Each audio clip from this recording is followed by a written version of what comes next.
Esta es una historia muy popular entre mi familia y la mayoría de mis amigos. Amanda es la novia de mi hermano en el momento de la historia que estaba buscando su primer apartamento y mudarse de la casa de sus padres. Ella y mi hermano no querían mudarse juntos, ya que solo habían estado saliendo durante unos meses. Optó en lugar de buscar un compañero de cuarto. Hermano en línea en Craigslist encontró un anuncio titulado algo así como compañero de cuarto, solo quería mujeres. Este tipo de cosas era común, ya que la zona que estaba buscando, en su mayoría, jóvenes profesionales, jóvenes. El anuncio era para una habitación en una casa de alrededor de 225 al mes, que era bastante barato en comparación con la mayoría de los otros lugares que figuran. El ocupante se enumeran como un estudiante universitario de 23 años de edad, que no se sentía cómodo con la vida, con los hombres. El otro compañero de cuarto tendría su propia habitación y baño adjunto. Hasta ahora, Amanda estaba en este lugar. Sin embargo, el anuncio solo tenía una sola foto de fuera de la propiedad. Amanda envió un correo electrónico con ganas de cumplir con el ocupante y rasgó la casa dentro de los 30 minutos que recibe un correo electrónico de vuelta con todos los detalles y el tiempo. Cuando Amanda llega, hay una nota escrita a mano en la puerta principal que dice que la puerta está rota, que use la puerta de atrás y que camine alrededor de la casa, que parece bonita, pero un poco descuidada, con hierba alta, malas hierbas, ventanas polvorientas, etc. Sin embargo, Amanda no tiene alarmas cuando llama a la puerta de atrás, y un hombre mayor le abre la puerta. Al principio, Amanda piensa que se ha equivocado de casa, pero el hombre la tranquiliza y le dice que el ocupante estaba fuera y que él era el casero. Y que el ocupante le había pedido que se reuniera con Amanda, ya que ella trabajaba hasta tarde. Parecía agradable y se ofreció a enseñarle la casa. La alarma empezó a sonar, pero aún no estábamos en alerta roja. En primer lugar, el hombre tenía unos 40 años, no estaba afeitado y parecía que vivía en su coche. Además, solo estaba encendida la luz de la cocina. Mientras caminaban por el pasillo hacia el salón, se da cuenta de que la puerta principal tiene un tablón clavado en ella, entre comillas, roto. Seguro que el medidor de Amanda está empezando a sonar, así que decide terminar el paseo y marcharse, pero intentando ser educada, mientras le da las gracias por enseñársela, se anima y dice que se olvidó de enseñarle el sótano. Amanda y el casero están de pie en el pequeño pasillo entre la sala de estar delantera y la cocina trasera. En este pequeño pasillo estaba la puerta del sótano. Cuando abre la puerta, se abre hacia afuera para crear una especie de barrera entre Amanda y la puerta trasera. El sótano es negro como el carbón. Sonríe, hace gestos hacia abajo y dice: señoras primero. Lo que ocurre a continuación no es más que un golpe de suerte. Amanda recibe un mensaje de texto justo cuando una persona al azar aparca delante de la casa pensando en sus pies. Ella finge que es una llamada telefónica y responde a su teléfono. «Hey, sí, ¿estás aquí? Voy a salir de la parte de atrás y te dejo entrar. Es genial, tienes que verlo», con el movimiento de la confianza. Ella se excusa en torno al propietario y sale por la puerta de atrás. Ella dice que el tipo solo la miró, como si estuviera confundido, una vez fuera ella. Corrió a su coche y se aceleró, como el infierno fuera de allí. Cuando Amanda llegó a casa, le dijo a su madre y mi hermano. Todo policías fueron llamados, tomaron su declaración y fueron a investigar. El puesto de Craigslist había sido eliminado, la casa había sido ejecutada, la hipoteca más de 6 meses antes se descubrió que la casa había sido ejecutada, la hipoteca, más de 6 meses antes, y la propiedad había sido abandonada cuando la policía investigó. Encontraron que la habitación cerrada que el llamado propietario no quería que mirara era donde el hombre había estado viviendo. Había una pila de mantas sucias, viejas, comida podrida y jarras de galón vacías en todas partes. Más espeluznante fue él había pegado páginas arrancadas de revistas porno en todas las paredes de la habitación. La parte realmente espeluznante de esto era el sótano. El hombre había atado un trozo fino de hilo de pescar a la altura de la espinilla, a través de las escaleras, a mitad de camino. El sótano estaba vacío, excepto otro montón de mantas viejas, un palo de escoba envuelto en cinturones de cuero y una pequeña caja con unos cuantos rollos de cinta adhesiva variada. Yo estaba despierto hasta tarde en busca de equipo de portero en Craigslist, una noche en el verano. Yo solo tenía 14 años y no tenía trabajo, y por lo tanto no hay dinero, así que tuve que encontrar la oferta más barata posible, que realmente no se preocupan por el estado de cualquier cosa. Que me encontré con un anuncio que parecía como un acero. Las fotos mostraban las almohadillas, bloqueador, guante y palo. Todos estaban en buenas condiciones, visible, que solo se enumeran por $50, que parecía una locura tratar. Me puse en contacto con el vendedor a través de texto, y él me hizo algunas preguntas, una de las cuales era la edad que tengo. Le respondí 14, y él me dijo que se alegra de saber que estoy dedicado a una edad temprana.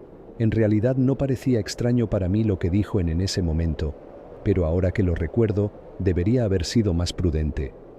Le pregunté al vendedor por su dirección, pero en su lugar me preguntó de qué ciudad soy y que podía reunirse conmigo en algún lugar a poca distancia de mi casa. No sabía cómo me sentía acerca de esto, pero realmente quería que el equipo acordamos reunirnos en el estacionamiento del centro comercial, que es, literalmente, a una cuadra de mi casa. Me quedé solo en el lugar exacto que he descrito durante unos minutos hasta que oí a alguien tocar el claxon. Me di cuenta de una camioneta blanca estacionada lejos de todos los otros coches y a continuación recibí un mensaje de texto. Me dijo que se alegra de oír que estoy dedicado a la edad joven.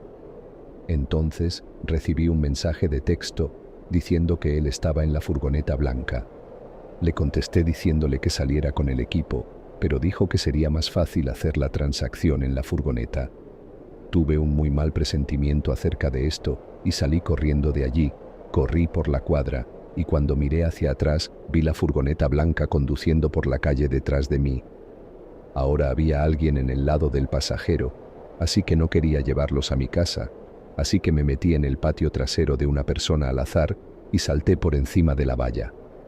La valla que estaba en el lado opuesto de la cuadra, ahora escondido detrás de un arbusto dentro de los 20 segundos de la furgoneta blanca, pasó y se volvió a la siguiente vuelta, desapareciendo de que era seguro para correr de vuelta a mi casa. Ahora mis padres se volcó en mí cuando les dije al respecto. No conseguí el número de etiqueta o una buena mirada en sus caras, por lo que todo lo que podía informar era una furgoneta blanca sospechosa. El anuncio de Craigslist fue retirado, por lo que no podía mostrar a mis padres. Pensé que había terminado, pero esa noche oí un motor de vehículo en marcha fuera de mí. Miré por la ventana a la calle y vi la furgoneta blanca sentada al otro lado de la calle, pero tan pronto como miré por la ventana, la furgoneta se fue por la carretera fuera de la vista. No la he visto desde entonces. No sé si me vieron o no, o si de alguna manera encontraron mi dirección. Me hace paranoico hasta el día de hoy. Yo estaba vendiendo un juego de comedor en Craigslist. Lo puse por 1,200, pero poner un poco negociable en el título, que era un conjunto de buen aspecto, pero yo no estaba recibiendo ninguna oferta. Yo vivía en el país. Sin embargo, así que no un montón de gente vivía en mi ciudad. Finalmente, recibí una llamada sobre el conjunto.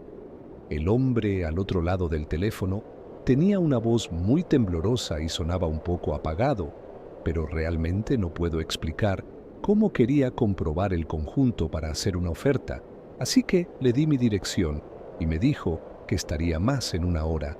Me desempolvé todos los muebles una vez más para que se vea tan agradable como sea posible. El timbre sonó en 10 minutos. Me sorprendió que debe haber vivido muy cerca, que en mi zona era muy sorprendente. Abrí la puerta e inmediatamente se sintió incómodo de dejar que este hombre en mi casa, que llevaba una camiseta blanca con manchas amarillas esparcidas por todo su pantalón, era demasiado holgada y tenía algunas lágrimas en ellos. Su bigote gris, manchado marrón en el medio, y el pelo un completo desastre. Básicamente, todo lo que no debe mirar en público, que parecía, básicamente, todo lo que no debe mirar en público, que parecía.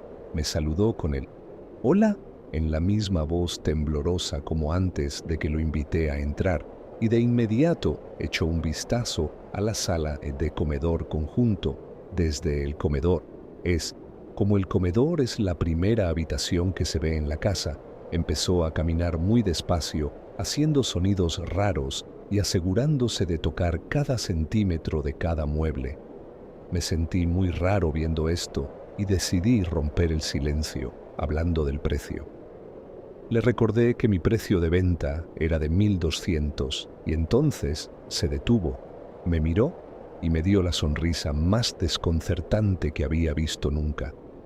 Supe que no lo estaba, me disculpé y le dije que eso era demasiado bajo para mí. Lo más bajo que estaría dispuesto a ir es 1.000 el hombre. Entonces comenzó a actuar aún más.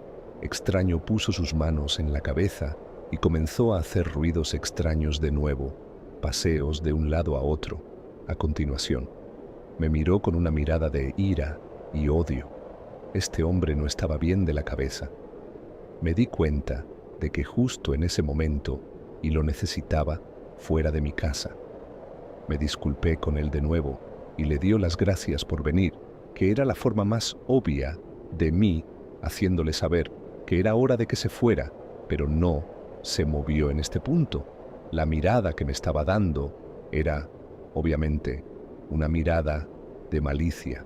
Este hombre era mucho más grande que yo, y yo no creía que podía llevarlo en una pelea, pero entonces el hombre se movió la mano a su bolsillo trasero y rápidamente supuse que estaba alcanzando para un arma. Corrí escaleras arriba, a mi dormitorio, a mi armario, dejando al hombre solo en el comedor. En mi armario agarré mi 45 cargado y se puso a cubierto detrás de la pared. A escondidas, un vistazo en el comedor. El hombre se había ido. Volví a mi habitación y, bloqueado, llamé a la policía y me refugié detrás de la cama. Mientras tanto me parecieron horas antes de oír las sirenas de la policía fuera de mi casa. Sin embargo, me quedé detrás de la cama, por lo que yo sabía que el hombre estaba justo fuera de la puerta de mi habitación. Afortunadamente no había cerrado la puerta y oí a la policía entrar en mi casa. Salí de la habitación con las manos en alto y les mostré mi identificación. Me hicieron esperar fuera mientras continuaban su búsqueda. Me senté allí durante probablemente 5 minutos antes de que los 2 agentes de policía salieran de mi casa. Con el hombre esposado, me dijeron que algo perturbador había sucedido. Me dijeron algo inquietante que se escondía en mi armario despensa, con un arma cargada. Siento que es solo un milagro que la policía no se disparó. Pero lo que más me atormenta hasta el día de hoy fue la mirada que ese hombre me dio a través de la ventana del coche de la policía, ya que se alejó una mirada de malicia y odio, como la primera cosa que iba a hacer después de salir de la cárcel sería volver para mí. Todavía estoy pensando en mudarse. No puedo lidiar con la paranoia constante de que el hombre dé vuelta. Todo lo que digo es que me tengo que ir. Todo lo que puedo decir que se puede aprender de esto es tener mucho cuidado al dar su dirección a la gente de Craigslist. Me llamo Augusto y actualmente soy director de cine, algo que me apasiona y por lo que he trabajado duro. Pero antes de dedicarme a mi pasión, tuve varios trabajos esporádicos para pagar las facturas y llegar a fin de mes. Uno de esos trabajos era en una empresa de limpieza. Básicamente, íbamos a diferentes negocios de la ciudad, sobre todo oficinas y centros comerciales, y les hacíamos una buena limpieza para dejarlos listos para el día siguiente. Recuerdo que el sueldo era bastante decente y el equipo con el que trabajaba era agradable. Nos hicimos buenos amigos y compañeros. Sin embargo, no siempre trabajábamos juntos. A veces nos asignaban a equipos y otras trabajaba solo. También trabajábamos en turnos rotativos porque la empresa no solo operaba de día, sino también de noche. De hecho, muchos de nuestros clientes preferían la limpieza nocturna, sobre todo oficinas y comercios, ya que durante el día estaban muy ocupados. La experiencia que voy a compartir ocurrió durante uno de esos turnos nocturnos en los que trabajaba sola. Este trabajo en concreto era en un edificio de oficinas que limpiaba a menudo. Esa noche tenía que trabajar hasta tarde, pero no me importaba. Me gustaban los turnos de noche. No había tráfico y podía terminar mis tareas tranquilamente, sin interrupciones. Cuando terminaba, podía irme sin problemas. Aunque no era un trabajo que quisiera hacer para siempre, cumplía su función en aquel momento. No era demasiado exigente ni física ni mentalmente, y pagaba las facturas. El edificio que me asignaron no era enorme, tenía 3 plantas. Cuando llegué esa noche, el lugar estaba en completo silencio y yo era la única persona allí. Mi lista de tareas era sencilla: aspirar, limpiar los baños y desinfectar algunas zonas. Tardaría unas 2 horas en terminar. Tenía las llaves del edificio y cuando llegué, todas las luces estaban apagadas. Empecé por la segunda planta, siguiendo mi rutina habitual. Después de terminar allí, subí a la tercera planta. Cuando llevaba unos 20 minutos trabajando, me pareció oír que se movía el ascensor. Detuve la aspiradora para escuchar atentamente y efectivamente el ascensor subía a la tercera planta. Me extrañó porque estaba segura de que estaba sola en el edificio. Si hubiera habido alguien más, me habrían avisado. Intenté no darle demasiadas vueltas y seguí limpiando. Sin embargo, mientras limpiaba una ventana de uno de los despachos, oí un ruido procedente del piso de arriba. Se me aceleró el corazón. Intenté mantener la calma, convenciéndome de que no era nada. Pero la inquietud persistía. Cada sonido, por leve que fuera, me ponía los pelos de punta. Al final, me picó la curiosidad. Decidí investigar. Caminé hacia la fuente del ruido. Al principio no vi nada, pero entonces, de la nada, un hombre salió de detrás de una pared y desapareció en el hueco de la escalera. Solo lo vi una fracción de segundo, pero fue suficiente para inquietarme. No parecía alguien que debiera estar allí. Al principio pensé que podría ser un empleado que trabajaba hasta tarde, pero había algo en él que no encajaba. Parecía esconderse, lo que me inquietó. Abrí cautelosamente la puerta de la escalera, inseguro de si iba armado. Me recibió un silencio absoluto. Miré a mi alrededor, pero no vi a nadie. Era difícil creer que el hombre ya hubiera llegado a otro piso. «¿Quién está ahí?», grité. No hubo respuesta. Volví a gritar, advirtiendo que se suponía que no había nadie en el edificio y que llamaría a la policía. Momentos después, oí un portazo en el segundo piso. Supuse que el intruso se había asustado cuando mencioné a la policía y había decidido marcharse. Esperé en el hueco de la escalera unos minutos para asegurarme de que no había moros en la costa. Luego, reanudé la limpieza en el segundo piso. Terminé allí y subí al tercer piso, siguiendo mi rutina habitual. Todo volvía a estar tranquilo y me sentí un poco más a gusto. Pensaba denunciar el incidente a mis supervisores, pero estaba convencida de que el hombre se había marchado. Justo cuando estaba a punto de terminar en el tercer piso, oí pasos detrás de mí. Se me revolvió el estómago. ¿Cómo podía seguir aquí? Antes de que pudiera procesarlo del todo, los pasos se hicieron más fuertes y cercanos. Me di la vuelta y cundió el pánico. El mismo hombre venía hacia mí con una barra de metal en la mano. Estaba claro que sus intenciones no eran amistosas. La adrenalina se apoderó de mí y corrí por mi vida, pidiendo ayuda a gritos. Pero en el fondo, sabía que era poco probable que alguien me oyera en aquella zona comercial desierta por la noche. Corrí hacia las escaleras, sabiendo que el ascensor estaba demasiado lejos. Si el hombre me pillaba, estaba perdido. Bajé corriendo las escaleras, oyendo sus pasos pesados detrás de mí. Eché un rápido vistazo atrás y vi que me pisaba los talones. Su aspecto era inquietante. Pelo largo y grasiento, barba espesa y descuidada y ropas andrajosas. Supuse que sería un vagabundo. A pesar de no ser atlético, el miedo por mi vida me dio la velocidad que necesitaba.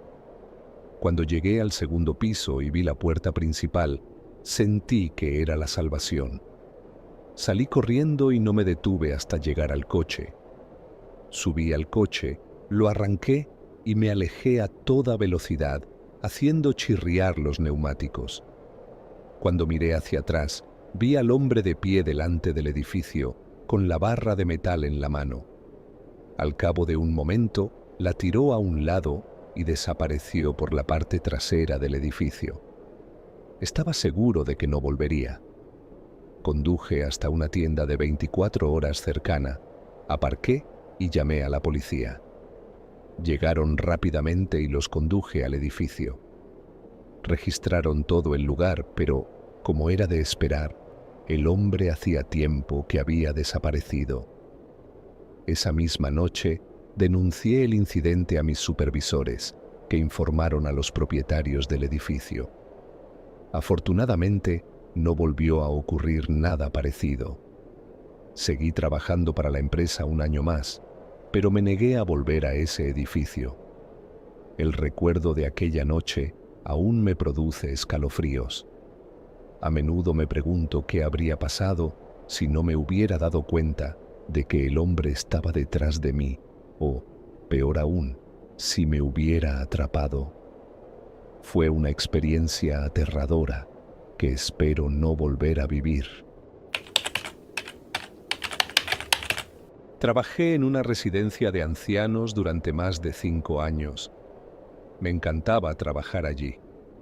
A veces era estresante y odiaba cambiar cuñas, pero la mayor parte del tiempo era muy divertido. Me llevaba muy bien con los ancianos, sobre todo con las ancianas. Me llamaban Rito porque soy pelirrojo y la mayoría me trataba como si fuera su nieto, así que puedes imaginarte cómo me mimaban.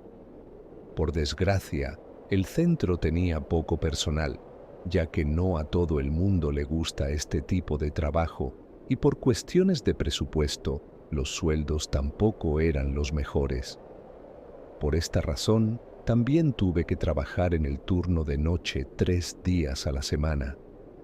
Odiaba el turno de noche por encima de todo. Preferiría cambiar 100 camas antes que tener que pasar toda la noche en aquel lugar. Pero esto no tenía nada que ver con los ancianos o el trabajo. Era el hecho de que mantenían todas las luces apagadas excepto una única lámpara en la recepción.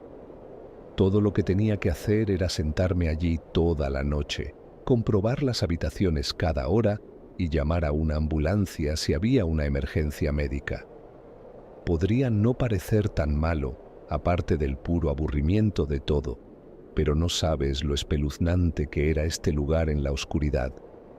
Quiero decir, soy un tipo valiente, me cuido y todo eso, pero cuando estaba en la residencia de ancianos fuera de horario y en aquella penumbra, me sentía como si tuviera 6 años otra vez.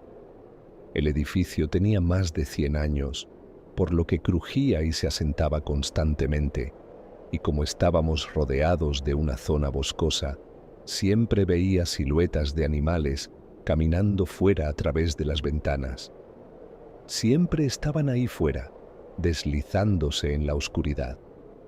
A pesar de mis nervios, nunca tuve ningún problema durante el turno de noche, hasta un día de otoño, cuando llevaba 3 años trabajando allí.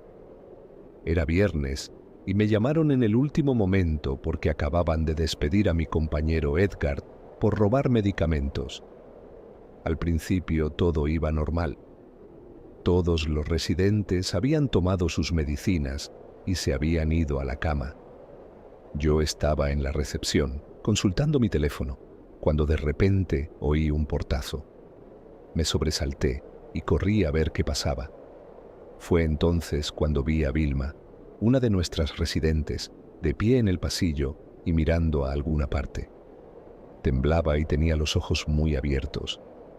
Me acerqué despacio, temiendo que se hiciera daño, y le pregunté qué le pasaba. Murmuró: «Está fuera. Está detrás de nosotros».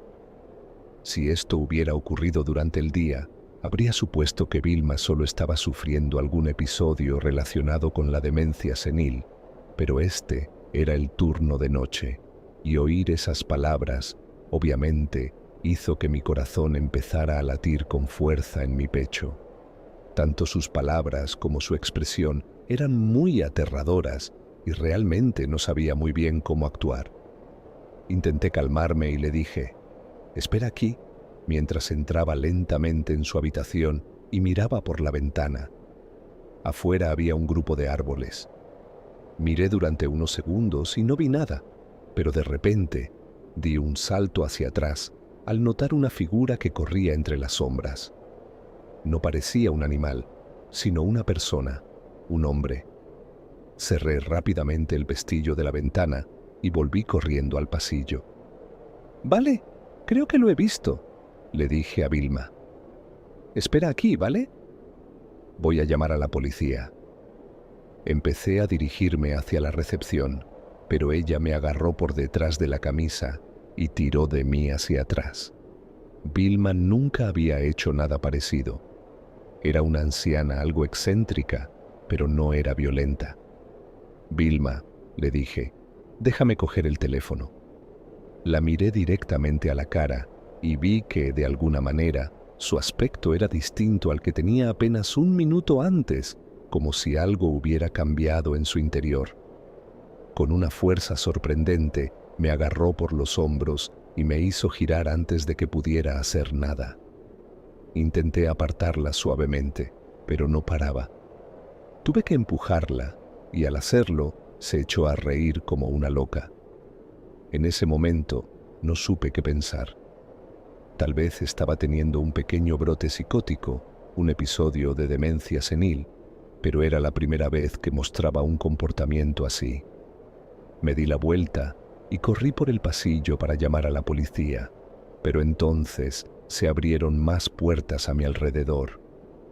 Angélica, Luciana y Linda salieron a trompicones de sus habitaciones. Todas estaban vestidas con pijamas como Vilma, pero tenían los ojos muy abiertos y desencajados. No entendía qué pasaba. Era como si algo los hubiera vuelto locos a todos. Linda me agarró con fuerza del brazo. Intenté avanzar, pero Angélica se puso delante de mí, impidiéndome el paso. «Mira, es rojito, Zrenia». De repente, se abrieron más puertas y salieron más ancianas. Entonces, me di cuenta de que algo iba realmente mal. ¿Qué les había pasado a todos? Intenté rodear a Angélica, pero me impedía el paso como si fuera un jugador de fútbol. Era una mujer muy grande, que siempre había sido amable conmigo, pero me rodeó con sus brazos y empezó a acariciarme de una forma extraña. ¿A dónde vas, Rojito? Zrenia, me preguntó. ¿Sabes? Mi marido también era pelirrojo, añadió, guiñándome un ojo coquetamente. ¿Qué demonios estaba pasando? Inmediatamente traté de apartarla empujándola contra la pared. Luego corrí por el pasillo y finalmente conseguí esquivar a Angélica y avanzar hacia la recepción. Parecía que todos los residentes se habían despertado y tropezaban entre sí y conmigo. Todo el edificio estaba lleno de sus risas desquiciadas y yo no tenía ni idea de lo que les había pasado. No tenía sentido. Era como si un aura de locura hubiera llenado el lugar y poseído a todos los ancianos. Llegué a la recepción, cogí el teléfono con dedos temblorosos y llamé al 911. Mientras sonaba, me di cuenta de que la puerta del botiquín estaba abierta de par en par. Cuando sonó, me di cuenta de que la puerta del botiquín estaba abierta de par en par. Había alguien más en el edificio. ¿Diga? Zrenia, contestó el operador. Le dije que enviara a toda la gente que pudiera. Me preguntó por la naturaleza de la emergencia, pero no supe explicárselo. Nada tenía sentido. Ha habido un atentado, dije finalmente y colgué. Mientras los ancianos seguían riendo, algunos hablaban solos y otros deambulaban sin rumbo. Entré en la sala de los botiquines con la esperanza de encontrar a quien estuviera allí. Oí que alguien rebuscaba en las estanterías. ¿Hola? Llamé. ¿Quién está ahí? Entonces la figura salió a la luz. Era Edgar. ¿Edgar? Susurré. Edgar vestía el mismo uniforme, con hojas secas pegadas a la ropa, lo que sugería que se había colado desde el bosque. Me miró enfadado. «¡Te lo llevaste todo!», gruñó. «¿Qué quieres decir?», pregunté, confuso. «Mi alijo personal. Te lo llevaste», espetó, levantando un frasco de pastillas vacío. «Eso no es tuyo», le dije. «Es el relajante muscular que damos a los ancianos para ayudarles a dormir». Edgar se burló. Me despidieron por cambiar recetas. Solo necesitaba ganar algo de dinero extra. Había toneladas de esos tarros y tú usaste el mío.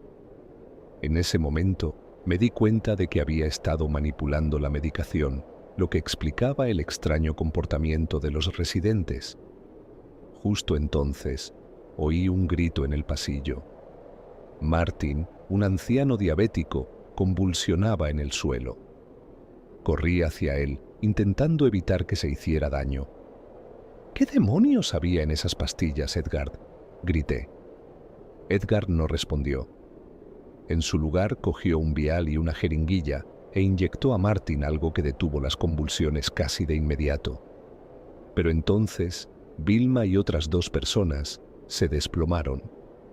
La policía llegó justo a tiempo para detener a Edgar y ayudar a controlar el caos.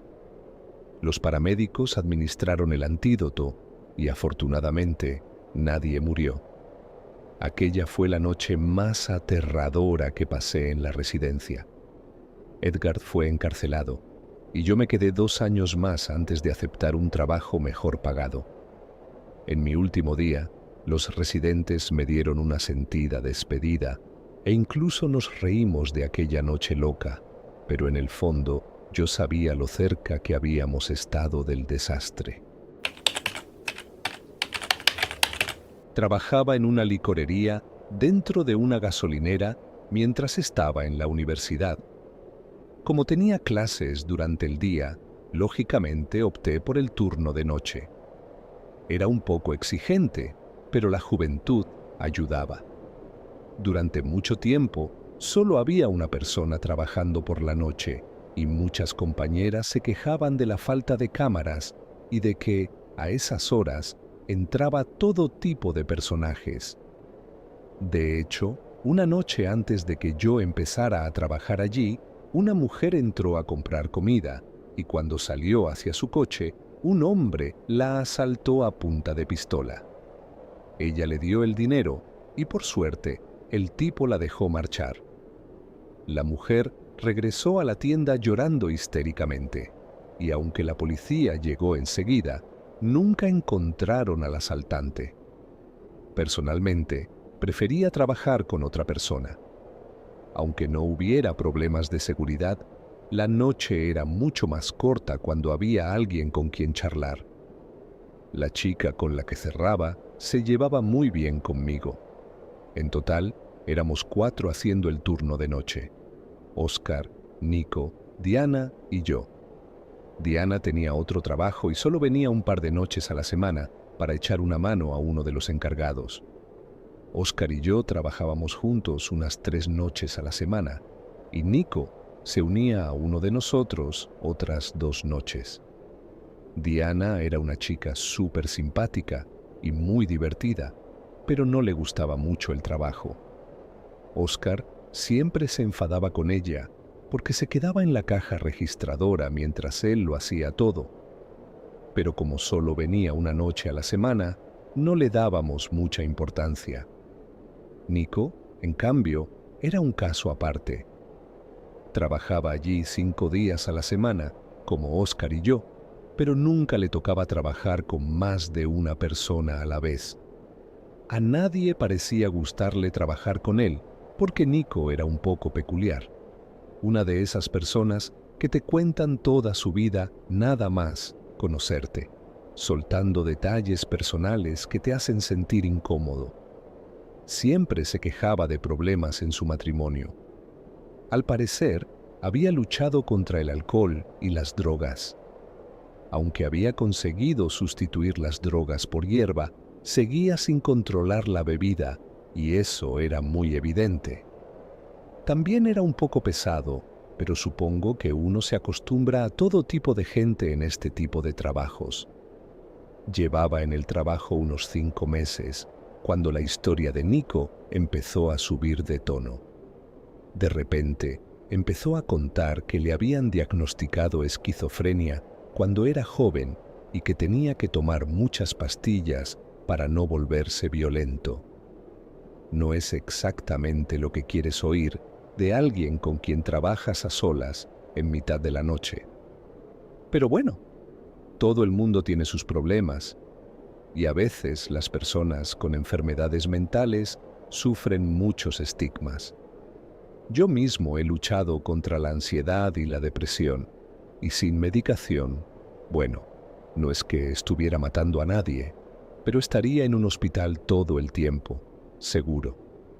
Así que, aunque estaba un poco temblorosa, intenté tranquilizarle. Le dije que mucha gente necesita medicación para distintos problemas y que, mientras la tomes y seas sincero con los médicos, no hay razón para que no puedas hacer lo mismo que cualquier otra persona normal. Cuando se lo dije, pareció satisfecho con mi respuesta, y, poco después, la conversación derivó hacia otros temas. Durante la semana siguiente, Nico se mostró especialmente amable y simpático conmigo, recordándome a diario que estaba tomando su medicación y que se sentía mucho mejor. Yo respondía con entusiasmo, pero estoy segura de que todos, especialmente Oscar, se daban cuenta de que deseaba que Nico dejara de hablarme de ello y me dejara en paz. Oscar tenía mujer y 2 hijas, de 12 y 8 años, así que no podía evitar vernos a las más jóvenes como a sus propias hijas y pensar en lo que ellas tendrían que afrontar algún día. También parecía esforzarse por cortar rápidamente mis conversaciones con Nico, cosa que agradecí enormemente. No se esforzaba en ocultar que Nico no le caía bien, y vaya si tenía motivos para ello. Nico se acercaba cada vez más a mí, aunque no era algo que yo quisiera exactamente. Pero por alguna razón se sentía demasiado cómodo a mi alrededor. Y cuando digo demasiado cómodo, quiero decir demasiado cómodo. No pasó mucho tiempo antes de que empezara a contarme detalles sobre por qué le habían diagnosticado esquizofrenia, en lugar de cómo le iba con la medicación. No entraré en detalles porque muchas de esas historias tenían un contenido muy violento y sexual. Obviamente, esto me incomodó aún más, sobre todo por los detalles perturbadores. Le dije repetidamente que no quería saber nada de esos temas, y él se hizo el entendido. Pero una hora después, volvía a sacar el tema. Cuando se lo conté a Diana, me dijo que se ocuparía de ello, y más tarde habló con su amiga, la misma directora que le había pedido que trabajara allí. La gerente dijo que no podía hacer mucho, ya que parecía que yo era la única con la que Nico hablaba de esas cosas. La situación era cada vez más tensa para todos los que trabajábamos con él. Después de que el director hablara con Nico, otros 2 compañeros que habían trabajado con él en el turno de noche también denunciaron comentarios inapropiados que les había hecho. Cuando me interrogaron, confirmé que las declaraciones de mis compañeros eran muy parecidas a las cosas que me había dicho a mí. Después de eso, Nico recibió una última advertencia y fue enviado a casa. Las 2 veces siguientes que lo vi, se puso a despotricar sobre cómo las personas que lo habían denunciado solo lo hacían porque no les caía bien. Supuse que no sabía que a mí también me habían interrogado, y ni Oscar ni yo teníamos intención de decírselo. Sinceramente, le teníamos miedo, y no sin razón. Este tipo era extremadamente inestable. En un momento dado, se enfadó tanto que casi se echó a llorar, diciendo que esas personas tenían suerte de que tomara su medicación y que si no lo hacía, no tenía ni idea de lo que les haría. En aquel momento, no nos tomamos la amenaza demasiado en serio y por suerte, ahí acabó todo. Pero en cuanto fichó, Oscar le dijo que esa noche teníamos mucho trabajo y no teníamos tiempo para charlar. Nico asintió y se fue sin decir nada más. Oscar no mentía. El camión de reparto había llegado muy tarde ese día, así que aún quedaban muchas cosas por colocar en las estanterías. Una cosa que los turnos anteriores no parecían hacer nunca, a menos que fuera absolutamente necesario, era reponer las neveras de bebidas. Es cierto que era más fácil hacerlo por la noche, cuando había menos clientes, pero era un coñazo total porque no podíamos pararnos a charlar. Pero bueno, formaba parte de la aventura, como solíamos decir en broma, así que nos pusimos a ello. No recuerdo exactamente cuándo fue Oscar a rellenar las bebidas, pero debía de ser bastante tarde porque ya llevábamos un buen rato trabajando. Yo me concentraba en reponer las estanterías, asegurándome de que todo estaba lleno. De repente, sonó el timbre, indicando que alguien había entrado en la tienda. «Buenas tardes», saludé cordialmente, como hacía siempre que llegaba un cliente. Diciendo que iba para allá, dejé mi caja de mercancías y me dirigí a las cajas registradoras. Trabajar de noche en el centro comercial como limpiadora no era exactamente mi trabajo ideal, pero al menos pagaba las facturas. Éramos un equipo pequeño, solo 3. Yo, Marta, la jefa, una mujer de unos 40 años, y Carlos, un chico simpático unos años mayor que yo, que siempre estaba contando chistes para hacer el turno más llevadero. Nuestro turno empezaba a las 10 de la noche y terminaba a las 6 de la mañana. La mía era el ala este, que incluía el patio de comidas y algunas tiendas. La rutina era la de siempre: barrer, fregar, vaciar la basura y dejar los baños relucientes. El centro comercial cerraba sobre las 7 de la tarde y nuestro turno empezaba a partir de ahí, así que no había nadie más que nosotros en todo el lugar. El silencio era casi total, solo interrumpido por el lejano zumbido de nuestras máquinas de limpieza. La verdad es que daba un poco de miedo. Una noche, cuando llevaba unos 2 meses en el trabajo, noté un olor extraño en el patio de comidas. Era una mezcla de comida rancia y algo agrio, bastante asqueroso. Seguí el rastro del olor hasta la parte trasera de un pequeño puesto de batidos que llevaba varios meses cerrado. Al acercarme, miré cautelosamente al otro lado y vi una sombra que se movía detrás del mostrador. Me dio un vuelco el corazón. ¿Hola? Llamé, mi voz retumbando en el pasillo desierto. No contestó ni un alma. Me acerqué con cuidado y me asomé por encima del mostrador. Para mi sorpresa, encontré un montón de ropa sucia y un viejo saco de dormir. No podía creerlo. Alguien había estado viviendo allí. Retrocedí con cuidado y salí como alma que lleva el diablo en busca de Marta y Carlos. Les conté lo que había visto y los tres decidimos volver juntos a investigar. Cuando llegamos al puesto de batidos, la persona ya no estaba, pero estaba claro que alguien había estado allí. Avisamos a la seguridad del centro comercial, pero no parecían muy alarmados. Nos dijeron que lo investigarían y que siguiéramos a lo nuestro. Unas noches más tarde, estaba vaciando tranquilamente los cubos de basura cerca del patio de comidas cuando, de repente, sentí que alguien me observaba.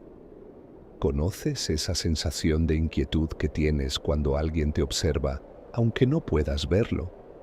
Pues bien, en ese momento, esa sensación se hizo muy intensa. En un momento dado, pude sentir la presencia de alguien detrás de mí. Se me erizaron todos los pelos de la nuca y me di la vuelta lentamente. Fue entonces cuando me encontré cara a cara con un tipo que parecía haber pasado por un infierno. Pelo enmarañado, ojos vidriosos y cubierto de mugre. Daba la impresión de no haber comido ni dormido en días, pero también de estar bajo los efectos de algo más, ya que sus dientes chasqueaban mientras movía la mandíbula de forma extraña. ¿Necesitas algo?, pregunté, tratando de sonar confiado, aunque por dentro estaba entrando en pánico. El hombre no dijo ni una palabra. Se limitó a dar un paso hacia mí, haciéndome retroceder. Lo escudriñé de arriba abajo, y fue entonces cuando me di cuenta de que llevaba un cuchillo oxidado en la mano. Empecé a retroceder lentamente, intentando mantener la calma, pero el corazón me latía a 1000 por hora. Solo estoy limpiando. No quiero problemas. Déjame ir a casa, le dije, esperando que se relajara un poco. Pero el tipo seguía acercándose con una expresión inmutable. Sentí que me iba a dar un infarto. Al ver que no tenía intención de parar, corrí al baño más cercano y me encerré dentro. Me apoyé en la puerta, conteniendo la respiración, mientras oía sus pasos acercarse. Entonces se detuvo frente a la puerta.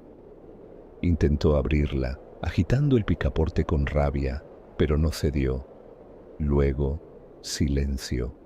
Me quedé inmóvil, intentando oír cualquier sonido que pudiera indicarme dónde estaba. Sentía que el corazón se me iba a salir del pecho en cualquier momento. Estaba completamente aterrorizada y no sabía qué hacer. El miedo era tan abrumador que mi mente estaba bloqueada. Después de lo que me pareció una eternidad, por fin oí sus pasos alejándose. Me quedé en el baño un rato más, intentando calmarme. Cuando por fin salí, el centro comercial estaba desierto. Sabía que tenía que encontrar a Marta y a Carlos lo antes posible. Corrí por los pasillos, con los ojos desorbitados y lágrimas de nervios, hasta que por fin encontré a Marta cerca de la entrada de una tienda. Me apresuré a contarle lo sucedido y se puso blanca como la leche. Inmediatamente llamó a Carlos. Los tres nos reunimos en el patio de comidas y Marta decidió que era hora de llamar a la policía. Mientras esperábamos nos quedamos juntas, muertas de miedo. La policía llegó unos 20 minutos después, nos tomó declaración y empezó a registrar el centro comercial.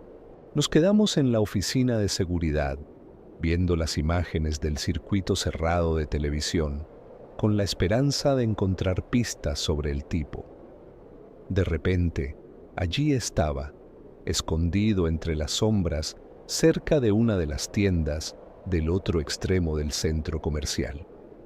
En las pantallas vimos cómo los policías se desplegaban por los pasillos, pero el tipo era escurridizo y desaparecía en el laberinto de tiendas y zonas de mantenimiento. La tensión en la oficina de seguridad era palpable mientras seguíamos la persecución por las cámaras. Tras más de una hora de búsqueda, la policía finalmente acorraló al hombre en un almacén cercano a los muelles de carga. Hubo un breve pero intenso forcejeo y luego se acabó. Lo sacaron esposado y se lo llevaron. Cuando se fue la policía, intentamos volver a nuestras tareas, pero el ambiente era pesado. Todavía podía sentir la adrenalina recorriendo mi cuerpo y la imagen de aquel tipo con el cuchillo me perseguía. Las noches siguientes fueron un calvario. Cada sombra, cada ruido me ponía los pelos de punta. Marta, Carlos y yo apenas hablábamos de lo que había pasado, pero el miedo persistía en el aire. Más tarde nos enteramos de que el hombre llevaba semanas viviendo en el centro comercial, escondido a la vista de todos, esperando el momento oportuno para atacar. La idea de que hubiera estado allí todo ese tiempo, observándonos sin que nos diéramos cuenta, me produjo escalofríos. A partir de entonces, cada vez que trabajaba de noche, me sentía intranquila, mirando constantemente por encima del hombro. La paranoia llegó a ser tan intensa que acabé dejándolo un mes después. No podía seguir trabajando allí sintiéndome así. Desde entonces, no he vuelto a trabajar en el turno de noche. El 29 de noviembre de 1970, un profesor y sus hijas iban de excursión por el valle de Isdalen, en Noruega, cuando se toparon con los restos parcialmente carbonizados de una joven.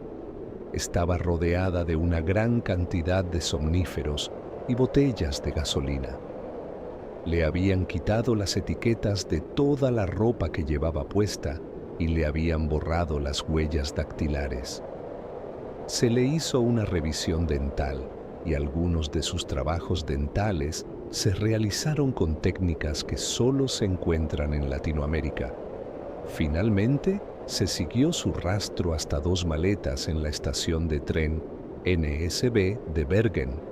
Su equipaje contenía una loción de prescripción con el nombre del médico borrado y unos trozos de cristal roto con huellas dactilares parciales, así como 500 marcos alemanes, que equivalen a $350 estadounidenses, bajo el forro de una de las maletas. Descubrieron que la mujer había viajado en tren por Europa con 9 nombres distintos. Se encontraron diarios con sus cosas que contenían notas crípticas que la policía descifró como códigos que numeraban los lugares en los que había estado. Los testigos dicen que llevaba pelucas cuando viajaba y que hablaba varios idiomas, como francés, alemán, inglés y neerlandés. Se alojó en varios hoteles de Bergen. Después de registrarse en cada uno de ellos, cambiaba varias veces de habitación, siempre con balcón, y siempre pedía gachas de avena con leche al servicio de habitaciones. Un lugareño acudió a la policía y dijo que 5 días antes del hallazgo del cadáver se había cruzado con una mujer muy elegante mientras hacía senderismo. Observó que no iba vestida para estar al aire libre, y mucho menos en una remota ruta de senderismo, y que su rostro estaba distorsionado por el miedo. Afirmó que ella intentó decirle algo con la boca, pero fue seguida de cerca por 2 hombres corpulentos con abrigos negros.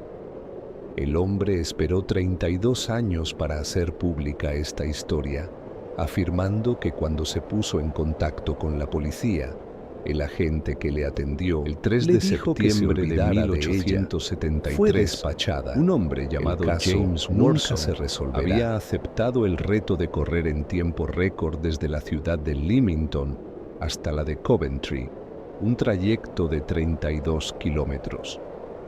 Había estado presumiendo de sus habilidades a pie y luego le pidieron que las demostrara, así que, con buen ánimo deportivo, se dispuso a hacerlo. Dos amigos, Hammerson Burns y Barham Wise, le seguían en un coche de caballos. Burns llevaba su cámara. Worson nunca se perdía de vista y a menudo se giraba mientras corría para intercambiar algunas palabras amistosas con los dos jinetes. Corriendo por el medio de la carretera, Worson pareció tropezar de repente y caer hacia adelante, teniendo tiempo solo para un grito corto y desgarrador. Wise dijo más tarde que era el sonido más espantoso que ninguno de los dos había oído jamás. Pero cuando Worson se lanzó hacia adelante con aquel terrible grito, en lugar de caer al suelo como parecía que iba a hacer, se desvaneció completa y totalmente en medio de la caída antes de tocar el suelo. La propia carretera contaba la historia y Wise hizo las fotos que lo demostraban. Allí, en la tierra blanda, estaban las huellas de Worson. Iban por el medio del camino, parecía como si el corredor hubiera tropezado, y allí desaparecieron. Se convocó una búsqueda y los lugareños rastrearon la zona en busca de James. Los sabuesos utilizados en la búsqueda se mostraron extrañamente reacios a acercarse al lugar donde Worson desapareció. Nunca se le volvió a ver ni a saber nada de él. 2. El 7 de agosto de 1973 quedará como un día de misterio y posible tragedia. Varias personas que se encontraban ese día en Nuevo México, utilizando radios CB, escucharon los inquietantes gritos de auxilio de un niño pequeño. Dijo que se llamaba Larry y que estaba atrapado en una camioneta roja y blanca. Estaba con su padre, que cree que sufrió un infarto y murió. Dijo que habían estado de caza rabiosa cuando su padre se desplomó sobre el volante. Larry afirmó que el camión había volcado en un barranco y que las dos puertas estaban atascadas y no pudo escapar. La señal del chico se desvaneció durante los días siguientes y también se oyó en California, Wyoming y Arizona. Presa del pánico, Larry empezó a cambiar de canal pidiendo ayuda. La policía puso en marcha un equipo de búsqueda y rescate. Un piloto de helicóptero que buscaba a Larry en las montañas Manzano de Nuevo México dice que se puso en contacto con un niño que pedía ayuda, pero se hacía llamar David, no Larry. El 11 de agosto se denunció la desaparición de una familia que viajaba desde Missouri y tenía un hijo llamado Larry, pero finalmente fueron encontrados. El 12 de agosto, un sargento del ejército afirmó haber hablado con el chico durante 3 horas, pero no consiguió que diera más información sobre sí mismo, como su número de teléfono o su dirección, etc.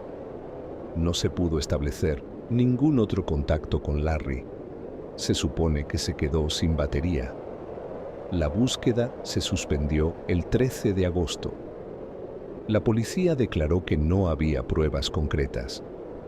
También dicen que el niño, de ser real, pudo haber muerto antes de que se detuviera la transmisión y que las transmisiones posteriores desde diferentes estados, algunas incluso se escucharon en Canadá, fueron engaños.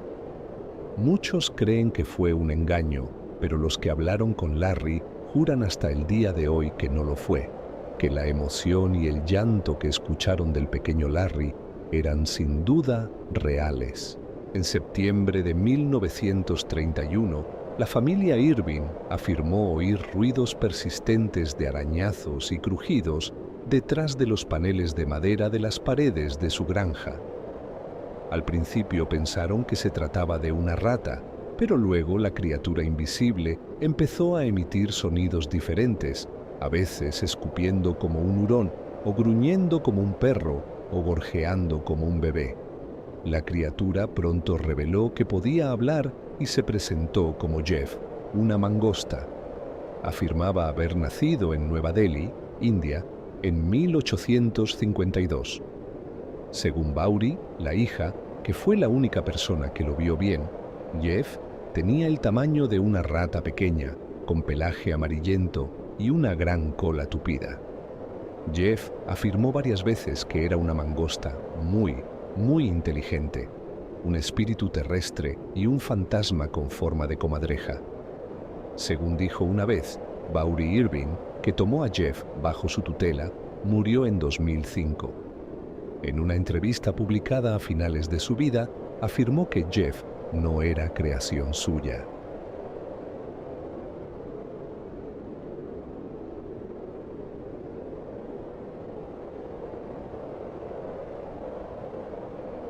En septiembre de 1931, la familia Irving afirmó oír ruidos persistentes de arañazos y crujidos detrás de los paneles de madera de las paredes de su granja. Al principio pensaron que se trataba de una rata, pero luego la criatura invisible empezó a emitir sonidos diferentes, a veces escupiendo como un hurón, o gruñendo como un perro, o gorjeando como un bebé. La criatura pronto reveló que podía hablar y se presentó como Jeff, una mangosta. Afirmaba haber nacido en Nueva Delhi, India, en 1852. Según Bowry, la hija, que fue la única persona que lo vio bien, Jeff tenía el tamaño de una rata pequeña, con pelaje amarillento y una gran cola tupida. Jeff afirmó varias veces que era una mangosta muy inteligente, un espíritu terrestre y un fantasma con forma de comadreja. Según dijo una vez, Bowry Irving, que tomó a Jeff bajo su tutela, murió en 2005. En una entrevista publicada a finales de su vida, afirmó que Jeff no era creación suya.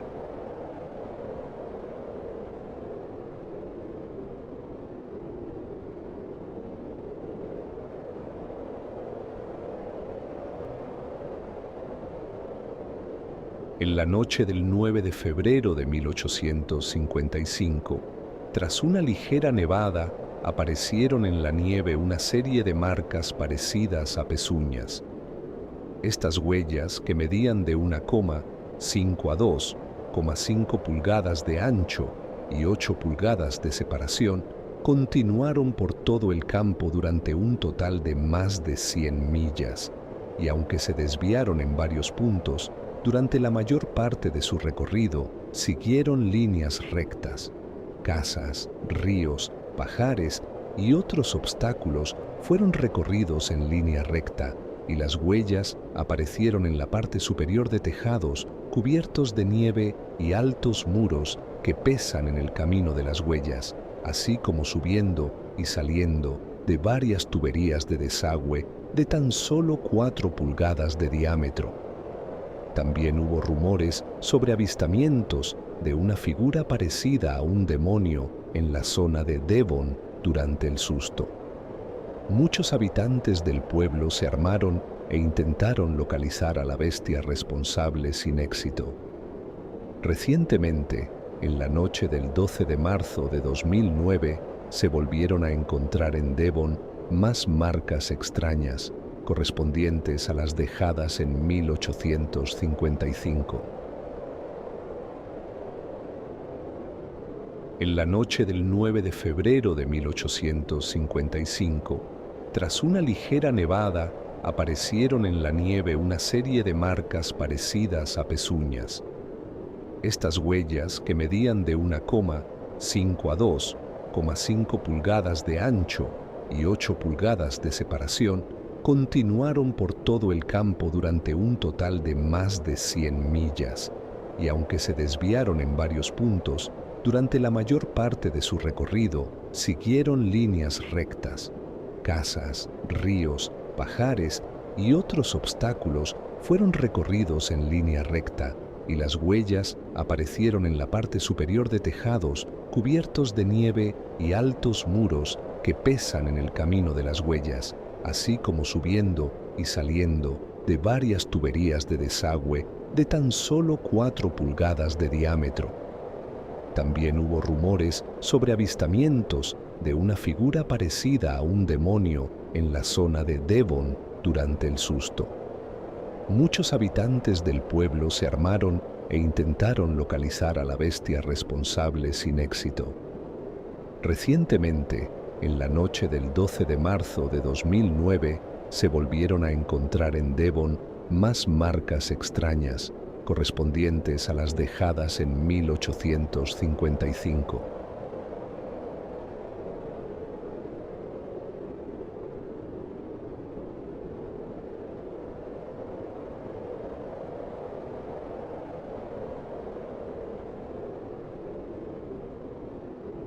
En 2008, un espeluznante gnomo fue grabado en Argentina. José Álvarez, que filmó al gnomo, informó de que habían captado a la criatura mientras paseaban por su ciudad natal de General Güemes, Argentina. Estábamos charlando sobre nuestra última salida de pesca. Era la 1 de la madrugada. Me puse a grabar un poco con el móvil mientras los demás charlaban y bromeaban. De repente, oímos algo, un ruido raro como si alguien estuviera tirando piedras. Miramos a un lado y vimos que la hierba se movía. Al principio pensamos que era un perro, pero cuando vimos que empezaba a surgir una figura parecida a un gnomo, nos asustamos de verdad. Desde entonces, otros vecinos han afirmado haber visto al gnomo y la ciudad se ha cubierto de un manto de miedo desde el primer avistamiento.